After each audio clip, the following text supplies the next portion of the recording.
Best health packages up to 80% discount. Tirumala Diagnostics. శ్రీమాత్రే నమః గురుగారు. శ్రీమాత్రే నమః. గురుగారు, మనిషి పుట్టి భూమి మీదకి వచ్చాక మంచో చెడో ఏదో ఒక కర్మ చేయవలసిందే కదా. అసలు కర్మ ఫలం అంటే ఏంటి? దానికి ఎలాంటి ప్రత్యామ్నాయాలు ఉన్నాయి? పూర్వజన్మ సుకృతాలు అవన్నీ అంటూ ఉంటారు కదా గురుగారు. దాన్ని బట్టే కర్మ ఫలితం వస్తుందా మనకి, లేదంటే ఈ జన్మలో చేసుకుంది కూడా ప్లస్ ఆర్ మైనస్ అవుతుందా? శ్రీ గురుభ్యో నమః. శ్రీమాత్రే నమః. కర్మ, ఈ వీడియో చూస్తున్నారు అంటే నిజంగా మీకు కర్మాన్ని మీరు ఓవర్కమ్ చేయగలుగుతున్నారు అని అర్థం. ఈ వీడియో మీ దాకా వెళ్ళింది, మీరు ఈ వీడియో చూస్తున్నారు అంటే ఎస్, కర్మ గురించి మీరు తెలుసుకుంటున్నారంటే మీ కర్మ ఫలం మీకు ముగుస్తుంది అని అర్థం. నిజం చెప్పాలంటే మీకు ఎంతో అదృష్టం ఉంటే తప్ప ఈ వీడియో చూడలేరు. ఎందుకోసం అంటే కర్మ గురించి ఎవరు చెప్పరు జీవితంలో. నీ కర్మరా అని అంటారు. అంటే నువ్వు అది అనుభవించాల్సిందే, నువ్వు చేయాల్సిందే, ఇక దాన్ని మమ్మల్ని అడక్కు, ఇక అది నువ్వు అనుభవించు అని, నీ కర్మ నువ్వు అనుభవించు అని అంటారు చాలా మంది. కానీ ప్రతి ఒక్క మనిషి జీవితంలో ఒక ఎస్కేప్ ప్లాన్ అయితే ఉంది, కర్మ నుంచి బయటపడే ప్లాన్ అయితే ఉంది. కానీ చాలా మంది అవ్వలేరు. కర్మ నుంచి బయటపడడం ఎవరి వల్ల తరం కాదు. దానికి భగవద్గీత చక్కగా చదవాలి. భగవద్గీతలో కర్మయోగం గురించి బాగా చదవండి. అది ఒకసారి చదవకూడదు, ఓ 10, 20, 30, 100 సార్లు చదవాలి. రెగ్యులర్గా చదవాలి.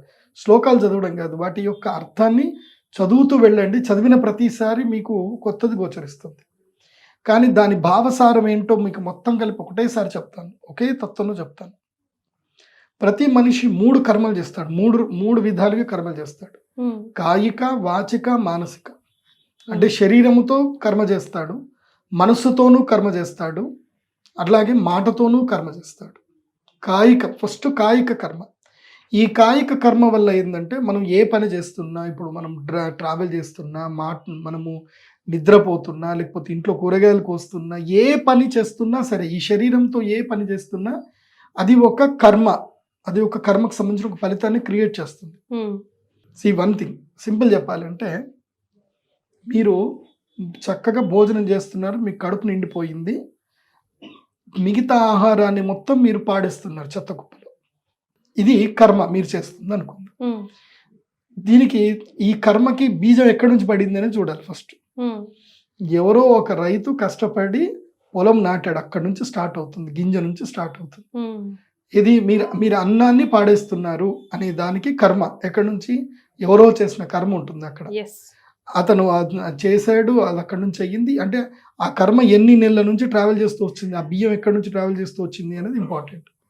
అది మీ దగ్గర దాకా వచ్చింది, నీ కడుపులో పడలేదు, అది కింద పడిపోయింది, మీరు చెత్తలో వేశారు. అది ఎవరికి ఆహారంకి ఉపయోగపడకుండా అది యూజ్లెస్ కాదు. క్రిమి కీటకాలు కూడా వెళ్తుంది. ఆహారం ఎప్పుడు యూజ్లెస్ కాదు, అది క్రిమి కీటకాల కిందకి వెళ్ళిపోతుంది. అది ప్రకృతిలో భగవంతుడు ఎవరికి ఎప్పుడు ఏది అందించాలో అది అందిస్తాడు. ఇది నువ్వు అది పాడేసావు అని మీరు ఇందాక యూజ్లెస్ అన్నారనుకోండి, ఇది మీ నాలెడ్జ్ వరకు మాత్రం అది యూజ్లెస్. కానీ భగవంతుడి నాలెడ్జ్లో ఏంటంటే, ఏదో ఒక తొర్రలో ఏదో ఎలుకకి ఎక్కడో ఆహారం దొరకాలి కాబట్టి ఇది ఇక్కడ నుంచి పోవడానికి ఇది జరిగింది అనేది ఒక కర్మ ఉండొచ్చు. కర్మని మనం ఎప్పుడు గెస్ చేయలేం. ఏది ఎందుకు ఎప్పుడు ఎలా ఎక్కడ జరుగుతుందో చెప్పలేం. అర్థమవుతుందా? అందుకే ఫస్ట్ ఏం చేయాలంటే, ఈ యొక్క మీ ప్రతి కర్మ ఫలాన్ని ఏం చేయాలి అని అంటే భగవద్ అర్పితం చేయాలి. ఏది జరిగినా సరే నేను నిమిత్త మాత్రుణ్ణి, భగవంతుడి యొక్క ప్రేరణ వల్ల ఇది జరిగింది. ఇవాళ నేను అన్నం పాడేశాను అంటే ఏమో భగవంతుడికి ఎక్కడ పోయేది ఉందో, ఎవరికి ఇచ్చేది ఉందో, నన్ను పాడేయమని చెప్పాడు అని అనుకోవాలి తప్ప ప్రతి దానికి బాధపడ్డాం. ఇప్పుడు ఉదాహరణకి మీరు ఒక దగ్గరికి వెళ్ళారు, ఒక శారీ షోరూమ్కి వెళ్ళారు, మంచి సూపర్ శారీ కొనుక్కున్నారు, మీకు బాగా నచ్చింది, 15,000 రూపాయలు పట్టుచీర మీరు కొనుక్కున్నారు, ఇంటికి వచ్చారు. ఇమీడియట్లీ మీ ఆడపడుచు వచ్చింది, వచ్చి అబ్బా చీర బాగుంది, ఎంత పెట్టి కొన్నా అంటే 15,000 అని. సరే, అయ్యో నేను 7,000కే కొన్నా, చూడు కావాలంటే అని చెప్పి ఇమీడియట్లీ ఆమె చూపించింది. అప్పుడు ఎట్లుంటుంది? 7,000 పోయాయి కదా అని బాధ అనిపిస్తుంది. సో అదే టైంలో నీ మైండ్ సెట్ నేను చెప్పినట్టుగా ఉందనుకో, ఎస్ నేను ఈ పెట్టిన ఎక్కువ 7,000 రూపాయలు వాడి పిల్లలకు వాళ్లకు ఎక్కడో ఒక దగ్గర ప్రయోజనం అవ్వాలని భగవంతుడు నాతోటి ఇప్పించాడు అని ఎప్పుడైతే నువ్వు భావించావో అప్పుడు నీకు అటాచ్మెంట్ ఉండదు, బాధ ఉండదు. కర్మ నుంచి మనం విముక్తి అవ్వాలి అని అంటే detachment is the best resource to overcome the కర్మ. ఏంటి? డిటాచ్మెంట్. అభ్యాస వైరాగ్యాభ్యాం తన్నిరోధ. దాన్ని ఆ డిటాచ్మెంట్ని కూడా మనం ప్రాక్టీస్ చేస్తూ ఉండాలి. అలాగని డిటాచ్మెంట్ని ఉన్నన్ని అందరికీ పనిచేసుకుంటూ వెళ్ళిపోయి డిటాచ్మెంట్ అనకూడదు. ఎస్, ఎక్కడ వదలాలి, ఎక్కడ పట్టుకోవాలి, తెలియాలి. ఎక్కడ దేని గురించి ఎక్కువగా అతిగా ఆలోచించకూడదు. సింపుల్ చెప్పాలి అంటే దీని మానసిక కర్మ అంటారు. చెప్పాను కదా, మళ్ళీ కాయిక కర్మ అయిపోయింది, ఇప్పుడు మానసిక కర్మ. ఇక మీ మనసు తొలుస్తానే ఉంటుంది అనమాట. పోయినాయి కదా 7,000 రూపాయలు, పోయాయి కదా 7,000 పోయాయి కదా, ఆలోచించినంత మాత్రం 7,000 వస్తాయా, ఇక్కడ గొడవ పెట్టుకున్నంత మాత్రం నేను వస్తుందా అంటే ప్రయోజనం లేకపోవచ్చు. కాబట్టి మానసిక కర్మలు చేస్తాం. మనం నిజంగా చెప్పాలంటే మనము ఎక్కువ కర్మలు దేనితో చేస్తామో తెలుసా? మనస్సుతో చేస్తాం. నిద్రపోదు మనసు ఏడు నిద్రపోతుంది? మనం నిద్రపోయినా అది నిద్రపోదు కదా. అది కల్లో కూడా మనల్ని సూపర్ రిచ్ పర్సనాలిటీ చేస్తుంది.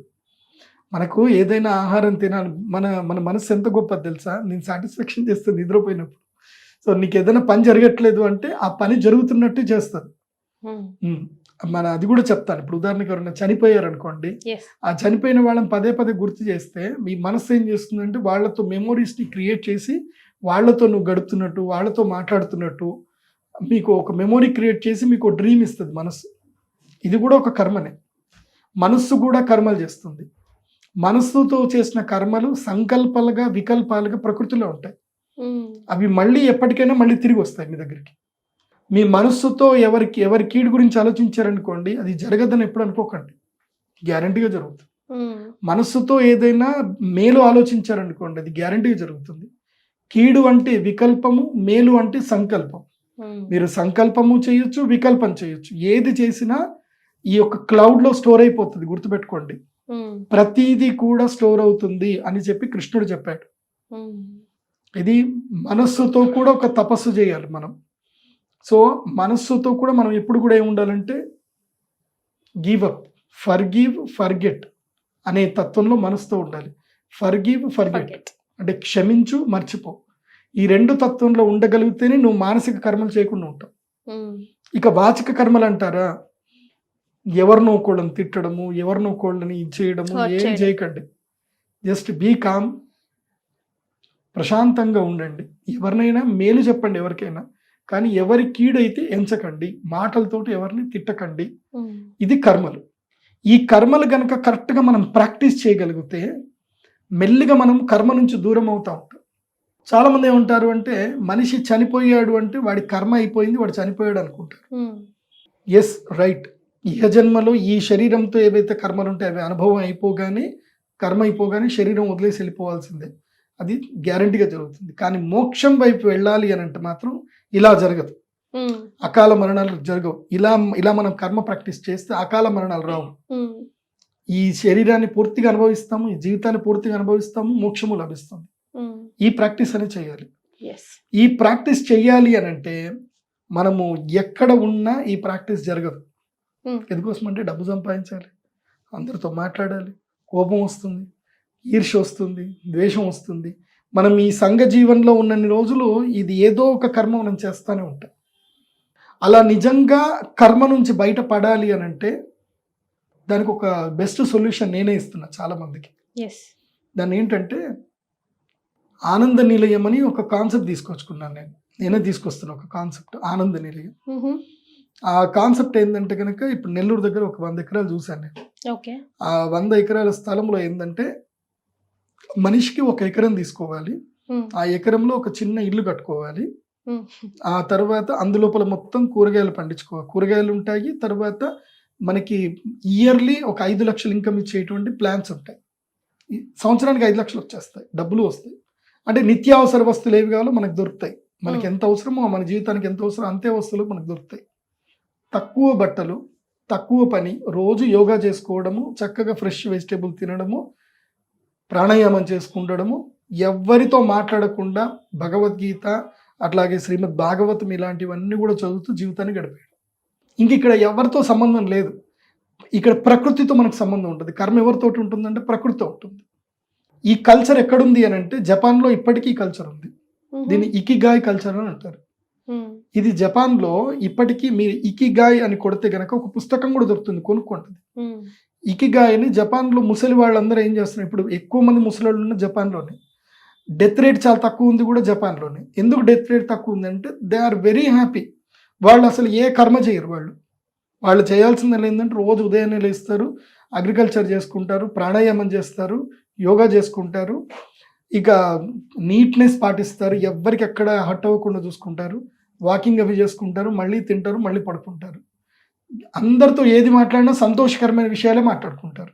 ఒకరిని బాధ పెట్టడం కానీ, ఒకరిని నిందించడం కానీ, ఒకరి గురించి రూమర్ క్రియేట్ చేయడం కానీ ఇలాంటివి ఏవి మాట్లాడరు. అలా కర్మను ఇకిగాయ్ ద్వారా వాళ్ళు జయించారు.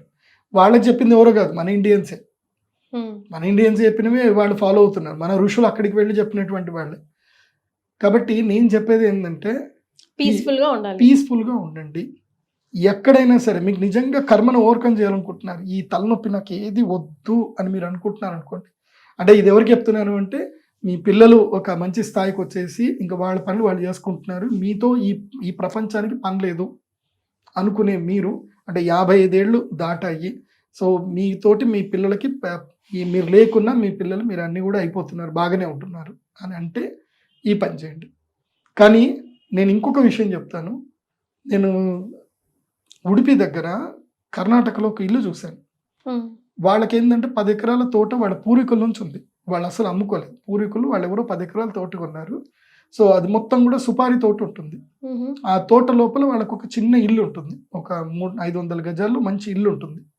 ఆ ఇంట్లో పూజా గది, ఆ ఇంట్లో పిల్లలు ఉంటారు. వాళ్ళు స్కూల్కి ఎక్కడికి వెళ్ళరు. వాళ్ళ తరతరాలుగా దాదాపుగా 3 తరాల నుంచి వాళ్ళు, అంటే నాకు తెలిసి 3 తరాల నుంచి వాళ్ళు అక్కడ సుపారీ పండించుకుంటారు. ఆ సుపారీ వాళ్ళకు మెయిన్ డోర్ దగ్గరికి ఒకళ్ళు వస్తారు, కొనుక్కుంటారు. ఆ డబ్బులు ఏవైతున్నాయో అవి ఇక్కడ పెట్టుకుంటారు.